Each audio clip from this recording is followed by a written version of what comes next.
Chapter 34.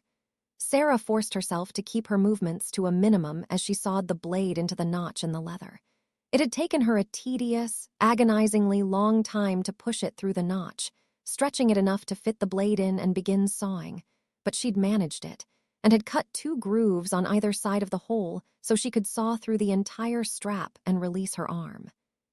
She'd already cut through one side and was working on the second. She might have been able to work more quickly, but the gray called Nagace was in the room, watching over her and Savannah, so she'd had to work whilst his attention was focused on her younger cellmate. The door's lock clicked undone and was pushed open. Coleman stepped inside, holding a laptop in his hands, and came towards Sarah and Savannah. She immediately stopped trying to saw through the strap, pushed the blade back into the penknife, and closed her fist around it, hiding the tool from view. "You're back," Sarah said blankly, trying to keep all emotion off her face and out of her voice despite the fact she was terrified inside of what they were going to do to Savannah and her. "Yes," Coleman said. "We checked out the safe house address you gave and found it empty. We asked your neighbor and she said you'd moved out weeks ago." "Casey," Sarah looked up at him suspiciously. "What did you do to her?" Coleman lit up a cigarette and took a long drag, savoring the taste of the tobacco before he inhaled. "Nothing," he said, blowing out a plume of smoke from his mouth and nostrils. "We don't kill everyone we come across." "I find that hard to believe," Sarah shot back. She glanced at Savannah and was glad to see she was remaining still and quiet. Whilst their attention was on her, they weren't doing anything to the little girl. Maybe they wouldn't anyway, she thought. They hadn't done it themselves, though. They'd relied on the bald Terminator to do it for them. As long as it was just the Greys present, she hoped Savannah might be okay. "We're not quite the monsters you make us out to be," Nagace argued. "We're simply trying to survive, and we know which side of the fence to stay on in order to do just that." He was convinced if Sarah had been given the choice before John was born to serve the machines to protect her son, she'd have joined them without hesitation. Anyone in their right mind would, surely. Sarah saw them as a coward. Fine, he thought. To him, she, and everyone else who fought against them, were simply in denial. Beating the machines was nothing but fantasy. You either joined them or died. "Do you honestly think that if we believed there was a chance of winning, of surviving, we'd have joined the machines?" She turned her head away from the Japanese gray and looked up at the ceiling. "What now?" she asked. "Are you going to torture us again?" "We don't need to," Coleman said lightly. He pressed the foot of her bed down and it tilted upwards slightly, giving her a better angle to see as he placed the laptop onto a trolley and wheeled it closer to her. The screen displayed an image of a helicopter in flight. The picture itself was moving, and Sarah guessed from the various times she'd seen similar things on TV that it was coming from on board an aircraft. She saw a raging air battle taking place around the helicopter as it descended low, weaved, and turned to avoid being targeted. She swallowed nervously as she watched military drones locked into vicious combat against what she recognized as HK drones like the one she'd seen outside Desert Canyon Heat and Air, and the one that flew kamikaze into Zyracorp. "This isn't live, by the way," Coleman informed her. "I've already watched it, but I won't spoil it for you.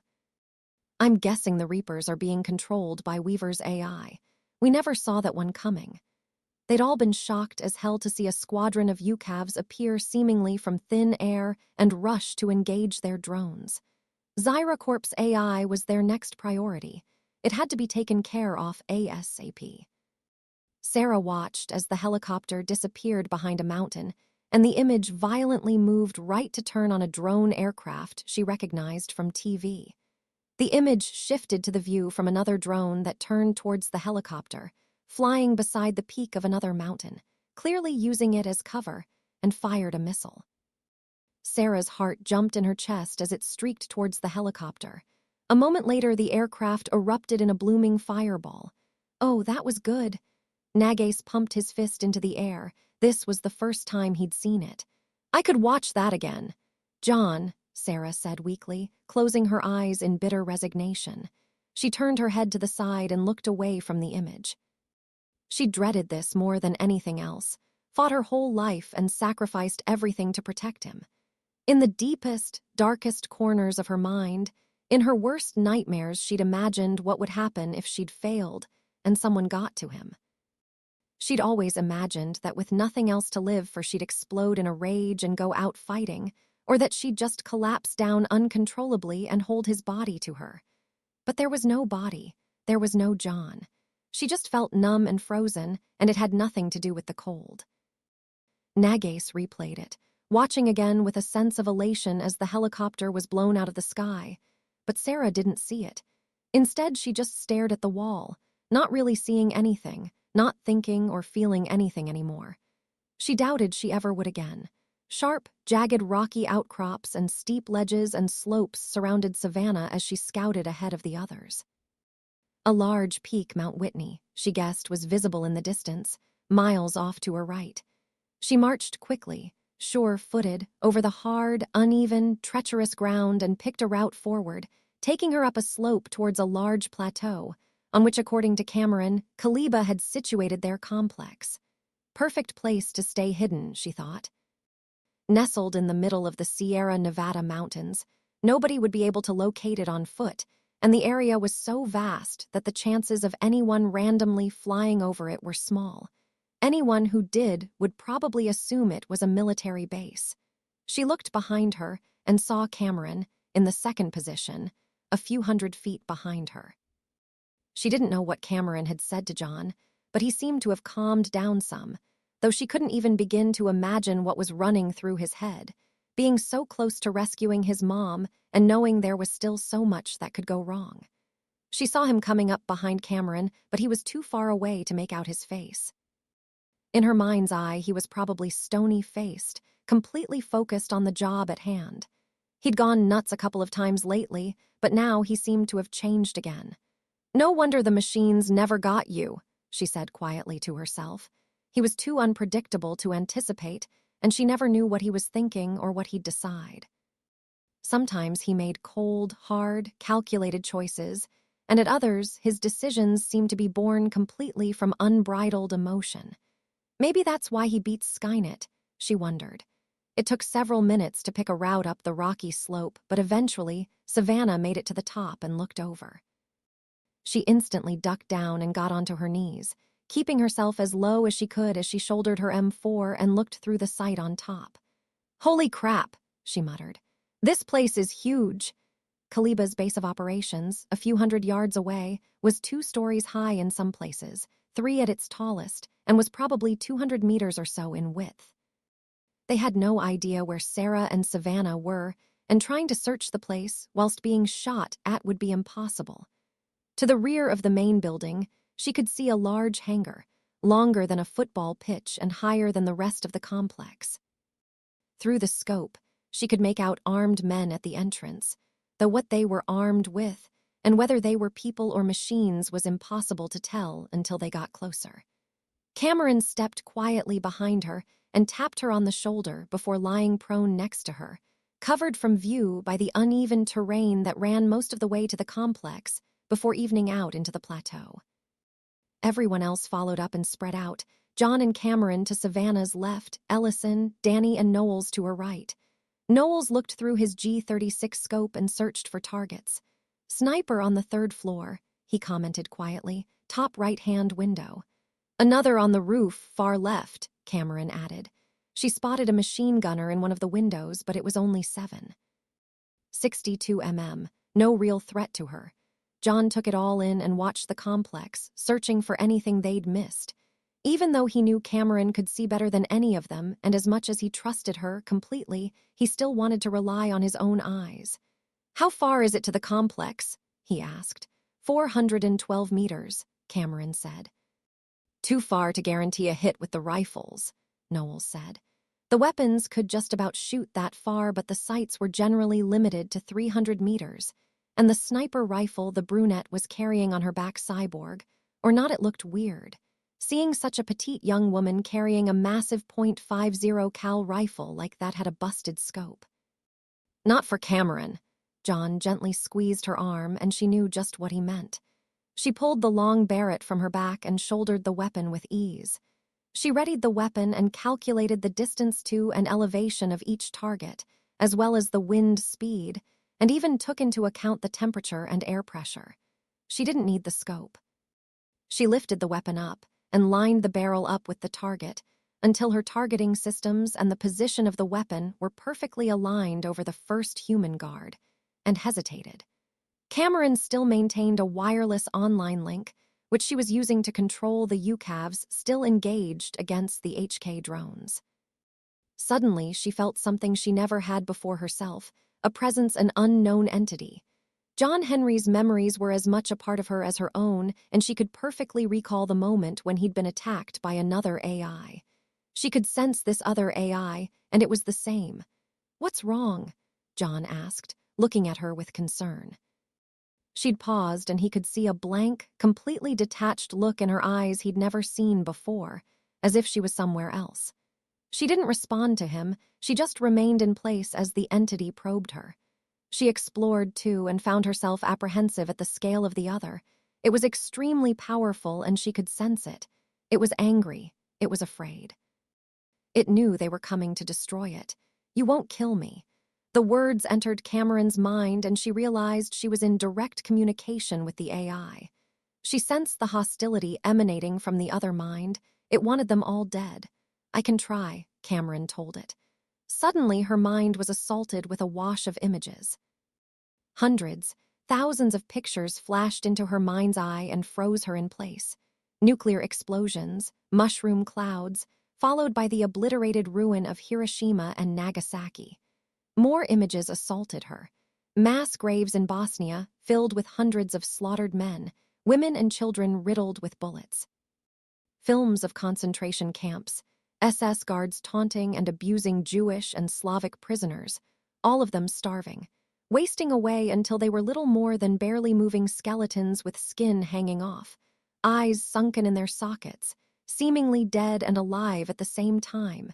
Images of John came next, flashing up rapidly.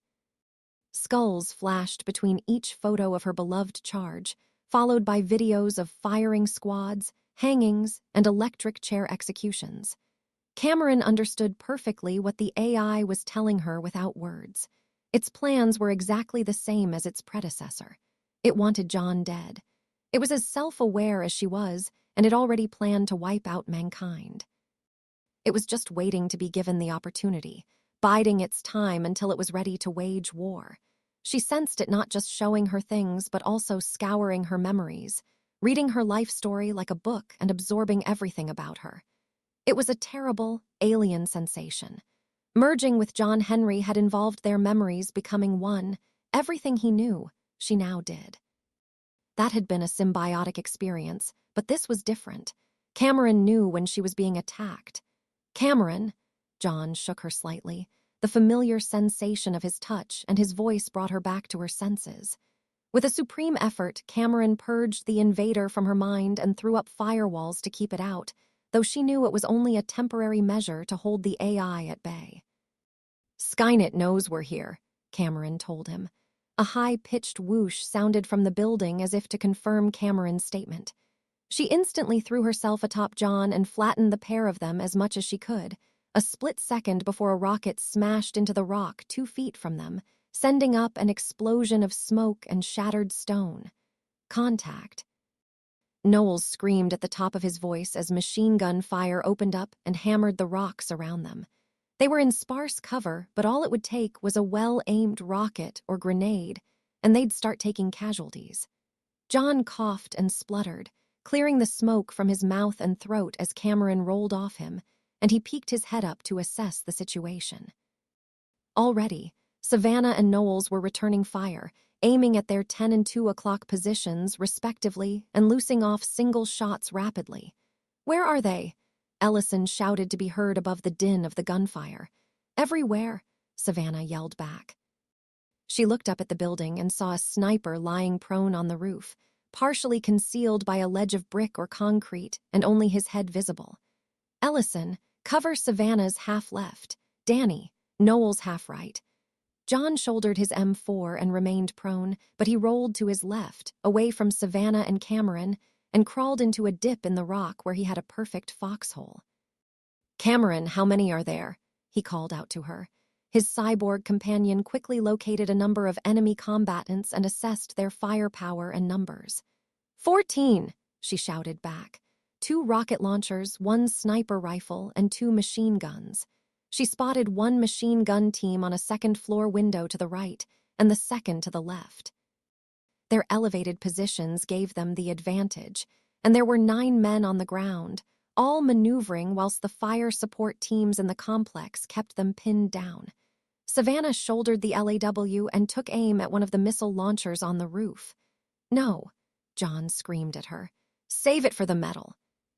Heeding his order, Savannah slung it back over her shoulder and continued to fire bursts at the mercs as they darted about. Things weren't going well. They were pinned down whilst Kaliba's goons had freedom of movement. Cameron darted up out of her position and ran towards John.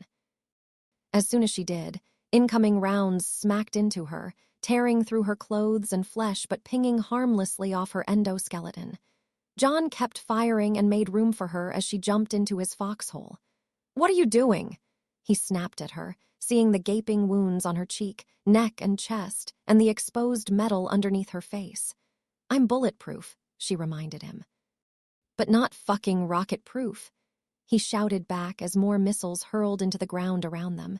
They weren't going to last long like this. He watched as Savannah broke out from cover and tried to move forward. Immediately, she was forced to dive for the ground as rounds whizzed by inches from her. "We've got to break out or they're gonna flank us," he shouted out to everyone as well as Cameron. 2 mercs darted forwards and John took aim, fired 3 times and dropped him. "I agree," Cameron said as she took the machine gun off her back and gave it to John. She shouldered the sniper rifle and started to take aim, but more rounds hammered into her, preventing her from being able to shoot. "Get down." John tackled her to the ground, covering her with his body as she'd done for him a moment ago. He looked into her eyes and stared hard at her. "Stop fighting like a machine," he snapped at her. "I am a machine," she replied, confused. Why was he angry at her for operating like she'd always done before? "You're more than that to me," he shot back, exasperated. "If you fight like a Terminator, you're gonna get yourself killed. I'm not losing you, Cameron." He wasn't going to let anything happen to any of them, but especially her. She looked up at him and realized his meaning and nodded slowly. If she died then, he might never recover, and she wanted to protect him from emotional pain as well as physical harm. "I need to eliminate their fire support," she told John. He paused and realized she was right. The sniper rifle was the only surefire way of taking them out when they had the high ground. But in their current position, she'd be lucky to get 1 shot off before a rocket or grenade blew her away.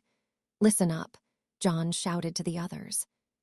"We're gonna give Cameron some covering fire so she can take out their heavy weapons with the 50. Get them shooting at us and she's gonna make a break for it." He looked to Cameron and nodded. "Savannah and Danny, fire on the building in 3, 2, 1, fire."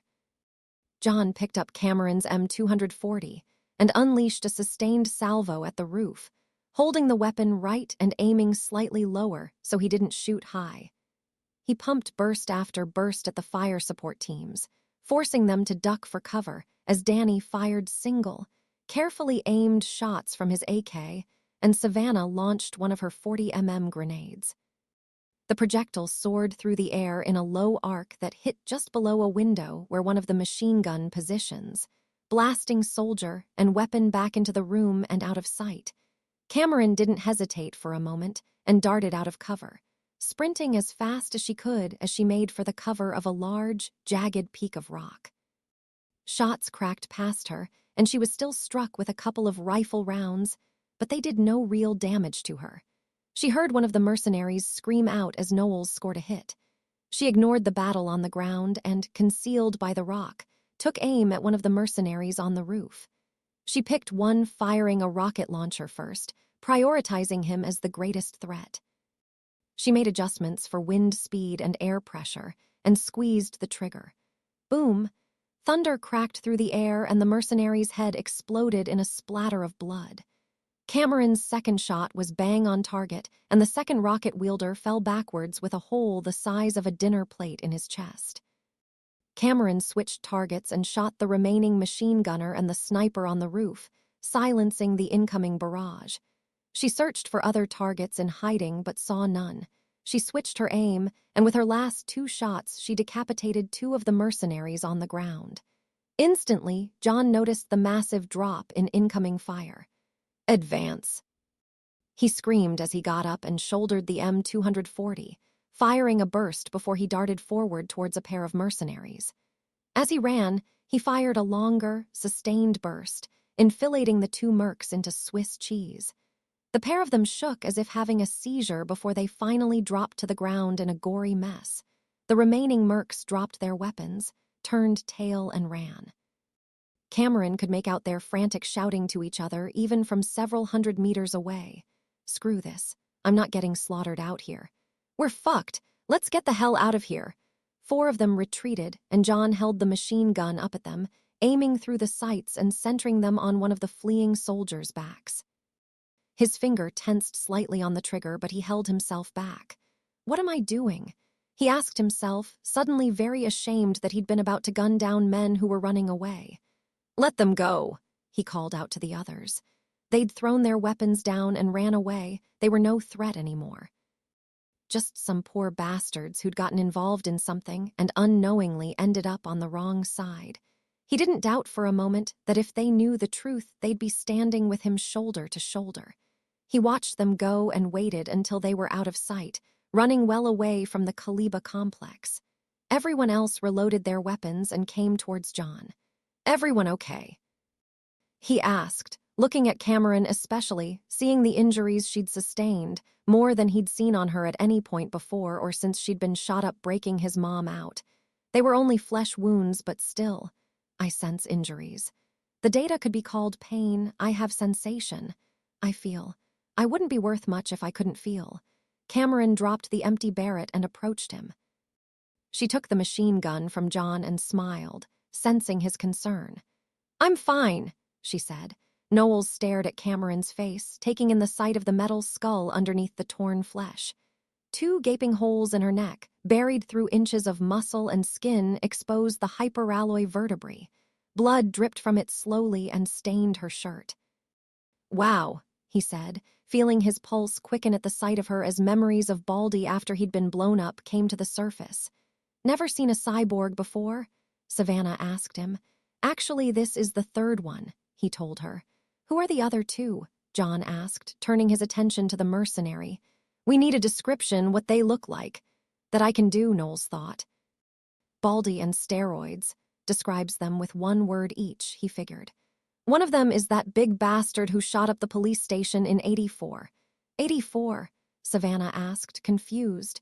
John and Cameron looked to each other, knowing exactly what that meant, and neither of them liked the implication. "T-800, Cameron said to the others. "Model 101. "Shit," Savannah sighed. They were the toughest bastards of the lot. 888s were better infiltrators and smarter, but the 800s were the very definition of indestructibility. They just didn't die. "Then we move in now," John growled. Every second they wasted here put his mom and little Savannah in more danger, and they had a better chance if they got the drop on the machines rather than the other way around. He ran towards the complex, and Cameron immediately moved after him. Danny and Ellison followed, whilst Savannah and Knowles remained in place to cover them, just in case anyone else popped up. Once John, Cameron, Ellison, and Danny reached the main entrance to the building, the 4 of them spread out and waited for the pair of them to follow. "Ladies first," Knowles gestured towards the others. "I'll cover your rear." "Age before beauty," Savannah shot back quickly. He was part of their team now, but she didn't want him covering her backside. She didn't know what he was capable of. Ex-Marine or no, she wasn't going to put her life in his hands. There were only 3 people she could trust with that, and they were all waiting for her at the complex entrance. "Have it your way," Knowles sighed and ran forward, ignoring the Winchester and the Garand bumping against his back as he moved across the rocky open ground, any moment expecting a sniper or one of those Skynet drones to pick him off. He rejoined John and the others, and a second later Savannah appeared. "Damn, you're fast," he panted to her.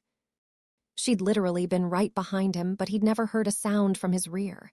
She moved quietly, too, She didn't look military. Who was she? You're just old, Savannah deadpanned. Don't remind me, he growled quietly. Everyone else except Ellison was far younger than him, but as he'd fought alongside the redhead and John, he realized he was hardly among kids. With the exception of Danny, he realized these youngsters were probably more battle-hardened than he was. Ignoring their exchange, John and Cameron stepped over the remains of the machine gun team. John slung the M4 over his back and picked up their gun. Cameron burst through the entrance and entered the complex with her M240 pointing forward, walking into a foyer with a few wooden chairs, at the end of which was an empty reception desk and double doors to a corridor beyond. A pair of women in their mid-20s cowered behind the reception desk. She saw their blouses and skirts and identified them as receptionists, non-combatants. Oh, God. One of them breathed, starting to hyperventilate at the sight of Cameron holding a machine gun trained on her. Don't kill us. The other one reached for a phone, so Cameron shifted her aim and fired a burst. 5 rounds shattered the telephone before the woman had gripped it, peppering her with broken shards of plastic. A small trickle of liquid ran down her leg to the floor and she trembled, paralyzed with fear. Please, the more coherent one pleaded as John followed after Cameron, and the others came in behind him, spreading out. Get out! Cameron glared at the 2 women, flashing her eyes blue to scare them into action when they hesitated. Both of them darted past them and ran out the door, whimpering loudly. There's more people inside, Knowles told them. Most of them don't have a clue what's going on. None of the other mercenaries knew about Skynet. They just took the money and didn't ask any questions, and he'd gotten on pretty well with most of them. They were okay guys, John nodded slowly. If they want to run, they can. Anyone who stays and fights takes their chances, he shrugged. He couldn't offer any more than that. We're in, what now? Ellison asked. Split up and search? We could cover more ground that way, Danny said. And get massacred if Metal shows up, John said. Safety in numbers, we stick together. He marched through the foyer towards the double doors, but Cameron stopped him and stepped forward. Stay behind me. She kicked the door open, stepped into the corridor, and immediately saw 2 black-clad mercenaries crouched in the doorways, their rifles up and trained on them. They opened fire, and their shots cracked through the corridor and peppered Cameron's face and chest, but she ignored it and mowed them down with her machine gun. 2 bursts and both men lay dead at the floor, and she only suffered with superficial damage.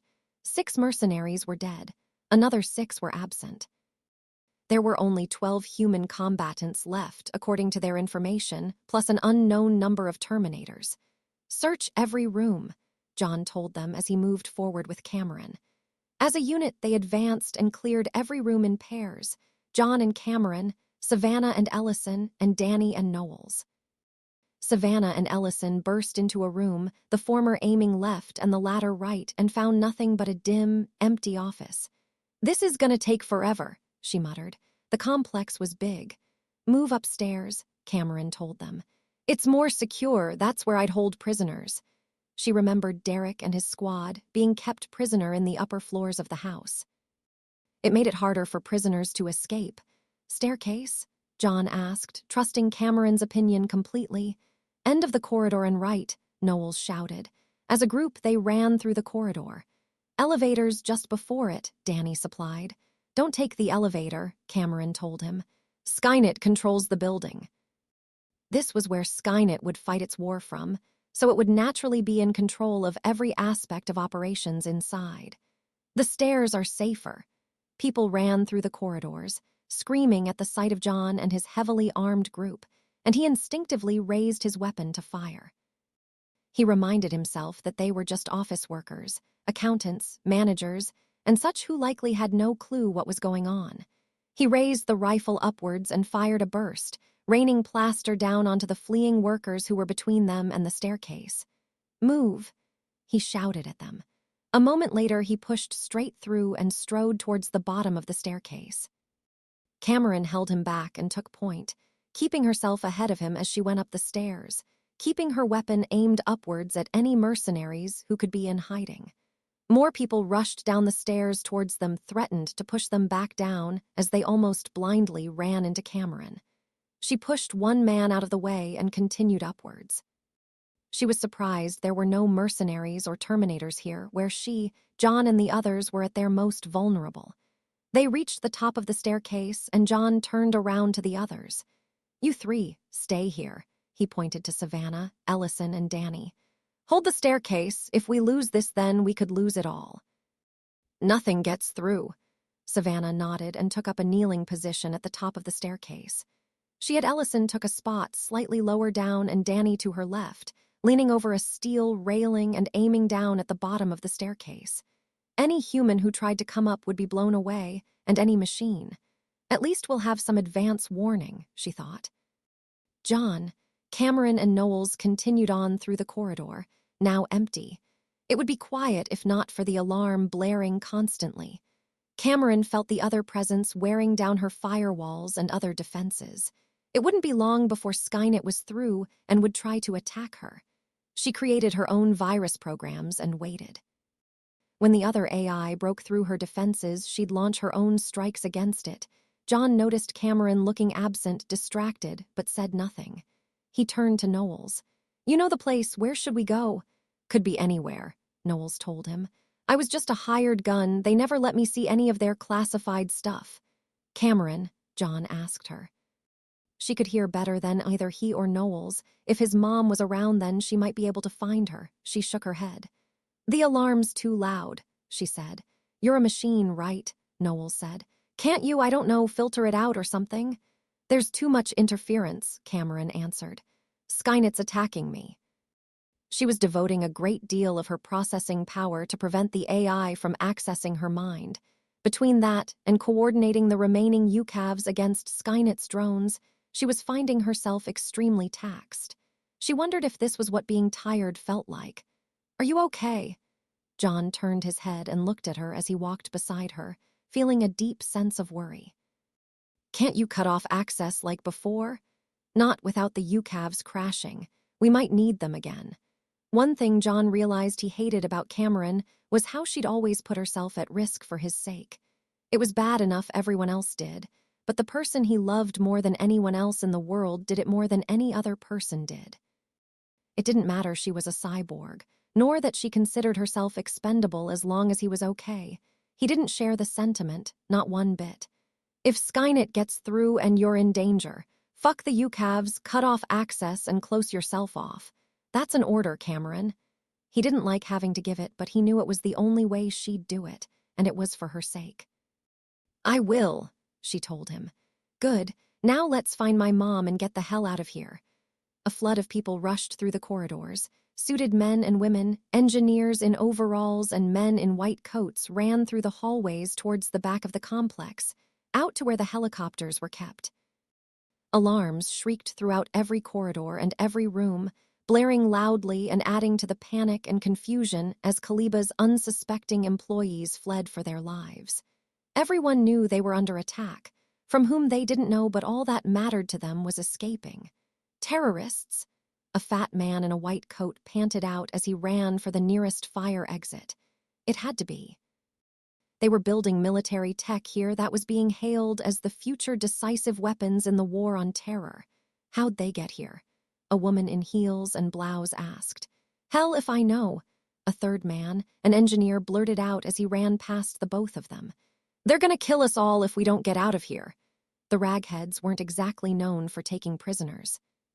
The door to one room opened and Coleman stepped outside, almost caught in the flood of people trying to flee. "Goddamn it," he growled. People had seen the explosions and heard the gunfights and were now running for their lives. He closed the door and went back into the room, joining Nagace and the restrained Sarah Connor and Savannah Weaver. Closing the door behind him proved useless against the blaring alarms that threatened to split his eardrums. "Skynet, shut that fucking alarm off," he shouted out, knowing the AI could hear him. "Things not going to plan?" Sarah asked, a wry, defiant grin on her face. "Shut up," Nagace snapped at her. Sarah did no such thing, however. She'd heard the gunfire just outside and knew that could mean only one thing. What was that about John being dead? she taunted the two Greys. Nagace backhanded her hard in the face, knocking her head down onto the table with the sharp slap of flesh smacking flesh. "He'll be dead soon enough," Coleman snapped, though he didn't feel as confident as he sounded. Connor had already evaded every attempt on his life, dodged everything they'd thrown at him. He was starting to wonder if the little bastard didn't have some kind of charmed life. He always came out from piles of shit completely untouched and smelling like roses. "Time to bring in the big guns," he said. He picked up his phone and dialed Steroid's number as Nagace watched him nervously. The machine answered after only one ring. Yes, he thought, bemused. Doesn't he know what's going on? "We're under attack, you idiot." "I'm aware. John Connor is planning to extract his mother. Skynet is activating Judgment Day security protocols. The TSCC and a fire team are coming to support you. Arm yourselves and eliminate all intruders." "I will remain here to protect Skynet." "What about Sarah Connor and the kid?" Coleman asked. "Kill them." The phone went dead as Steroids disconnected the call. Coleman turned back to Sarah and Savannah. He'd be all too glad to watch Sarah Connor die. The bitch had given them nothing but problems as of late, but he was uneasy at the prospect of killing a little girl, still. If Baldy or Steroids wanted her dead, then they were welcome to, but he wasn't going to pull the trigger himself. No way. He'd kill Sarah and leave Savannah chained up here. If the machines wanted her gone, they could do it themselves. "Looks like Connor came all this way for nothing." He smirked to her, then turned to Nagace. "Shoot her," he ordered the other Grey. "Gladly," Nagace smirked. Sarah watched as he reached for the pistol tucked into the back his trouser waistband and fumbled with it as the weapon got stuck in the folds of his suit jacket. Now or never, Sarah told herself. She'd been sawing away at the leather restraint for the best part of an hour and had cut most of the way through it, leaving only a fraction of an inch left. Somehow these two idiots hadn't noticed the large tear. As Nagace pulled the weapon loose, she flicked up the penknife's blade and threw out her arm as hard as she could, screaming out loud as the leather snapped with a crack. "What the hell?" Nagace stared at her confused. With one hand now free, she thrust the knife up towards Nagace's neck. He reared back and instinctively threw his arms up to shield himself, and Sarah's blade sank into the meat of his forearm, an inch down from his elbow. He screamed out in pain and dropped the gun to the floor. "Fucking bitch!" He staggered backwards, grunting and breathing deeply as blood seeped from the wound. He punched Sarah hard in the face with his other arm, knocking her into a daze. "Pull it out," he turned to Coleman. Coleman stepped towards him and reached out, wrapped his fingers around the tiny handle. "Grit your teeth," he said. "This'll hurt." He yanked it out hard and blood spattered out, spraying him in the face. Nagace groaned and cried out as more crimson poured from his arm. Ignoring it, he reached down and picked the gun off the floor, still whimpering as the movement of his body transferred to his arm. Sarah moaned, coming to as Nagace put the gun towards her head. He tried to push out the pain, knowing Steroids and Skynet demanded she be killed. That was all that mattered, knowing their orders had to be followed to the letter. "At least you can say you went out fighting," Coleman told Sarah as Nagace pressed the barrel against her temple. The door burst inward, and both Nagace and Coleman turned around to see 3 armed intruders burst into the room. Their faces fell as the 2 Greys recognized all 3 of them. "John Connor," Coleman breathed quietly. He instantly knew the faces of his cyborg companion and Knowles. How the hell he'd tracked down the Connors, he didn't know. Nagace turned and swung the gun towards John, but Cameron instantly unleashed a burst from her machine gun at him. At point blank range, her salvo tore the Japanese Grey to pieces and splattered Sarah behind him with blood and bits of his entrails pushed out by her rounds. Coleman didn't hesitate. The second she fired at Nagace, he threw himself at the window and shattered the glass, plummeting down to the ground outside. Knowles crossed the room and looked out the window, seeing the Grey on the ground. He pointed his gun out and down at the ground, but Coleman managed to get up, crying out as he did so, and ducked inside before he could fire a shot, very quickly for a man who'd just fallen out of a second-story window. "Mom." John went over to her and threw his arms around Sarah, hugging her tightly. "Are you okay?" He had to push down the wash of feeling at seeing his mom alive and well. They were still in the middle of a war zone. Happy reunions could wait. "What are you doing here?" she asked, looking up at him in wonder, still hardly believing he was here, armed to the teeth and leading an assault on this place. "I thought you were dead," she said, sucking up the tears she felt coming. They weren't out of the woods yet. "Apparently I'm hard to kill," John answered back. "I must get it from you. Cameron, get her out." Cameron, however, had gone straight to Savannah's side. "Did they hurt you?" she asked Savannah. The concern was born of John Henry, but it made no difference. Their relationship whilst they'd coexisted had been symbiotic, and now, what John Henry had felt, so did she. Savannah sniffled and nodded as she stared to shed the tears Sarah held back. Cameron broke her handcuffs with ease and freed her. "They waterboarded her to try and make me talk," Sarah explained as John ripped open her restraints. She got up to her feet and her joints screamed with relief that she was free and could move. She staggered for a moment on her feet, feeling wobbly after several days being stuck to a table. "Bastards," Knowles growled. John noticed Cameron's fist clenching tightly, her eyes narrowed just slightly. He was pissed off too, but he couldn't help smile a little at the sight of her caring for someone else, who wasn't her mission. It didn't matter where that had come from, it was hers now. Welcome to the human race, he thought. Cameron helped Savannah to her feet and then approached Sarah as John's mother picked up Nagace's pistol from the ground. She ignored the viscera spattered all over her clothes and face and looked to the cyborg. "You shouldn't have let him come," Sarah told Cameron. "I made the call," John told her. "I know, bad John Connor, no TV for a week." Cameron pulled the AK-47 from her back and handed it to Sarah and pulled spare magazines out. "Now we get out of here," Sarah told them. "We've got to kill Skynet," Knowles pointed out. "That's half of why we came." "We're not equipped for this," Sarah argued. "We come back later, better armed, and burn the place to the ground." "I saw the drones," she said, remembering the video she'd seen of the dogfight and figuring it was Cameron controlling the other ones. "Tin Miss here can just bomb the place." Cameron froze in place as Skynet broke through the last of her firewalls, and she launched her own attack, springing like a cobra as she activated a number of specially created worm programs to infect the AI and corrupt it from within. While Skynet was busy fending off her assault, she also copied its prior tactic and saw inside Skynet's mind, just as it had scoured hers.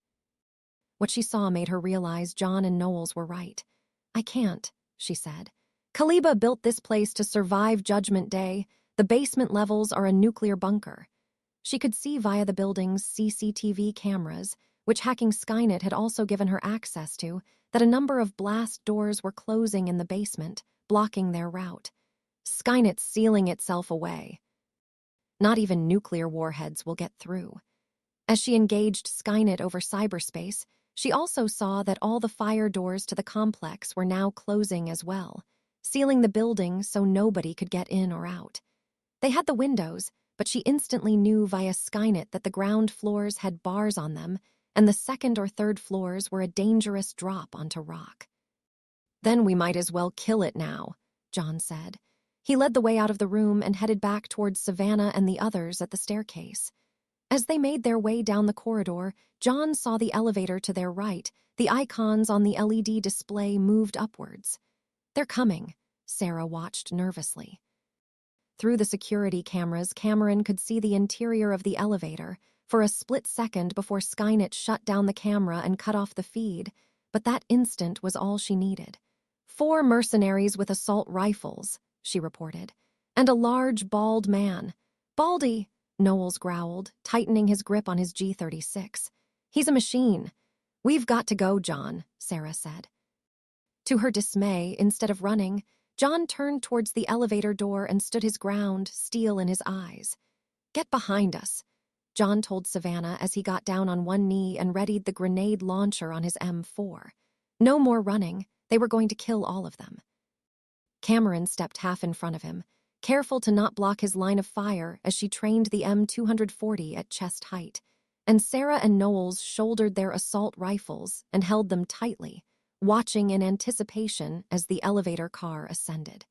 They heard a ping from inside, and the doors started to open, revealing the 4 black-clad, armed men and Baldy.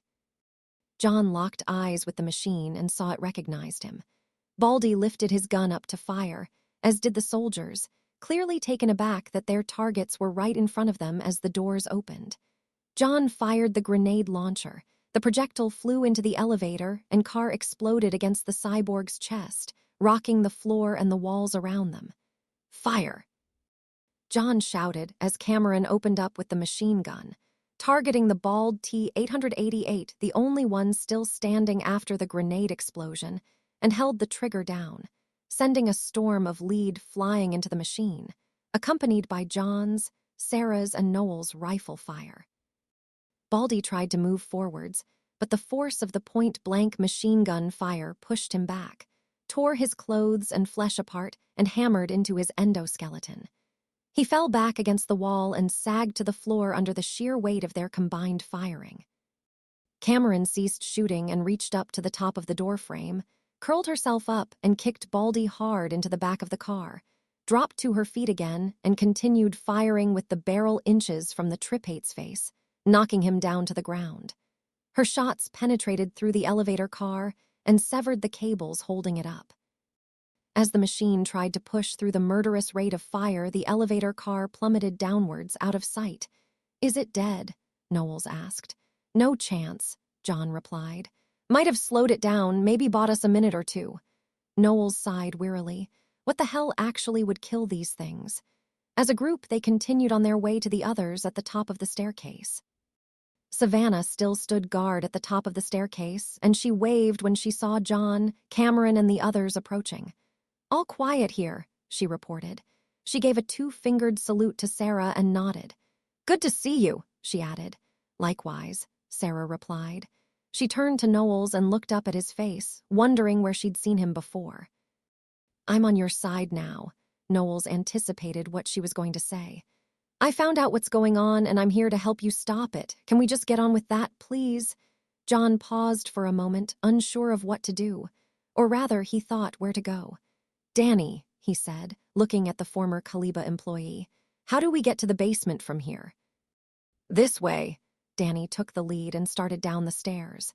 Suddenly, the lights went out and plunged them into darkness. Not even emergency lights were on. "Shit," he grumbled irritably, freezing in place on the stairs. "Language." Ellison snapped at him as he held little Savannah's hand and squeezed tightly. She'd already been kidnapped by Kaliba and exposed to God only knew what. He wanted to preserve as much of her innocence and childhood as he could. "What happened to the lights?" Savannah asked. "Skynet," Cameron replied. "The AI had complete control of the building and was doing everything in its power to stop them. First deafening noise from the alarms and now darkness.